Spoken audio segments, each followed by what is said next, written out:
When most people think of Sega consoles, they're likely going to think of the Sega Genesis, or Mega Drive if you prefer. The Master System wasn't the Nintendo killer that the successor was, but there were some titles fondly remembered by those who did have a Game Gear, or the select few that did actually have a Master System.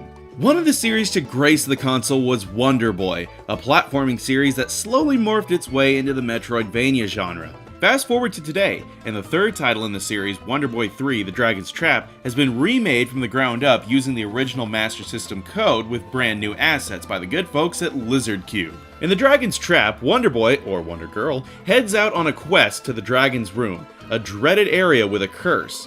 Upon defeating the first boss, the Mecha Dragon, our hero is immediately transformed and cursed into a human-dragon hybrid. The rest of the game is a quest to regain their human form and kick the crap out of anyone who stands in your way. The most notable thing about Dragon's Trap is, of course, the visuals. Dragon's Trap is absolutely gorgeous to look at, with some of the smoothest animations to ever grace a game. Backgrounds are distinct. Landmarks adorn the area to make sure that what could otherwise be a bland game comes to life.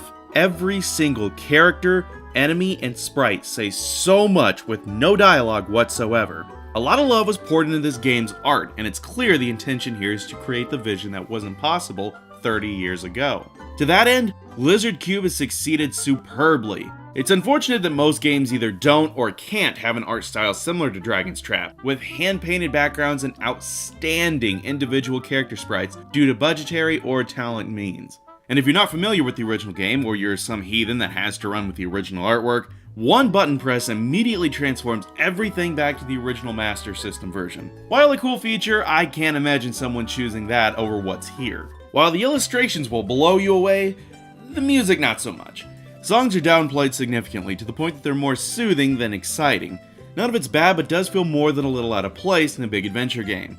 And like the graphics, one button press changes all the music and sound effects in the game to the Master System version. But again, as neat as it is to compare, it's something that might be good for a second playthrough, but certainly not without experiencing the new first. With new graphics and sound that's 100% faithful to the original, it should come as no surprise that the Dragon's Trap plays exactly like the Master System game, for better or worse.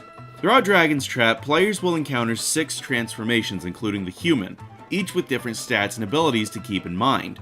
Along the way, you'll find better equipment along with special items to help you proceed. The gameplay is where Dragon's Trap devotion to the original begins to crumble a bit. There's not much dialogue or really story at all to get in your way during your time with Dragon's Trap. That's fine, but there's more than a few instances that you'll hit a dead end and have to waste some time trying to figure out where to go. Platforming is very straightforward, as in, very straightforward. Monster Boy was made at a time where developers couldn't be overly complicated.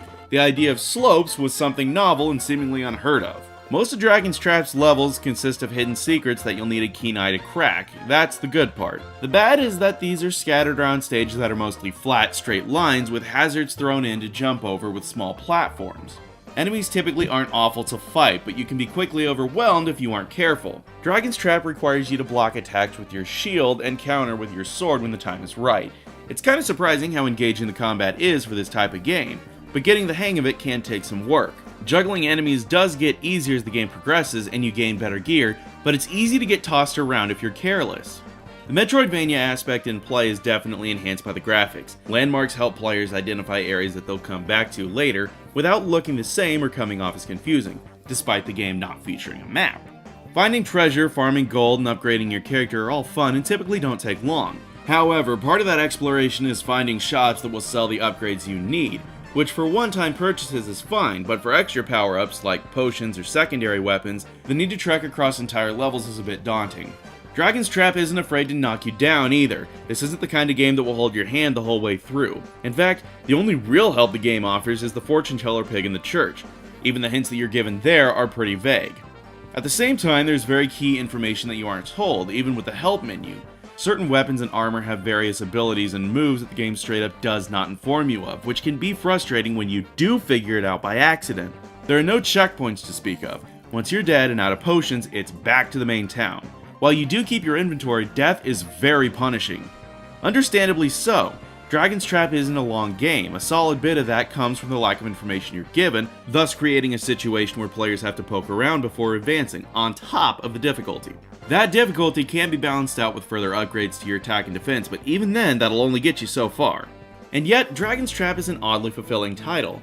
The challenge does feel misplaced at times, and there are some very archaic design choices, namely how heavily your item management becomes towards the end due to transformations reacting differently depending on what armor and weapons you're using.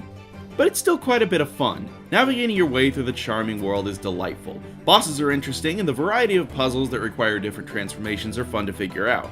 It's an overall rewarding game that's held back by being almost slavishly faithful to the Master System edition. While there's plenty it does right, there's also more than a little that holds it back. If you like your games, especially platformers, fast or want your mechanics to be tighter, best to stay away. But if you want a platformer that has some RPG Metroidvania elements and are willing to overlook the quirks, Wonder Boy and the Dragon's Trap is worth picking up. And now that Wonder Boy's done, maybe next we can get us an Alex Kidd remastered in here.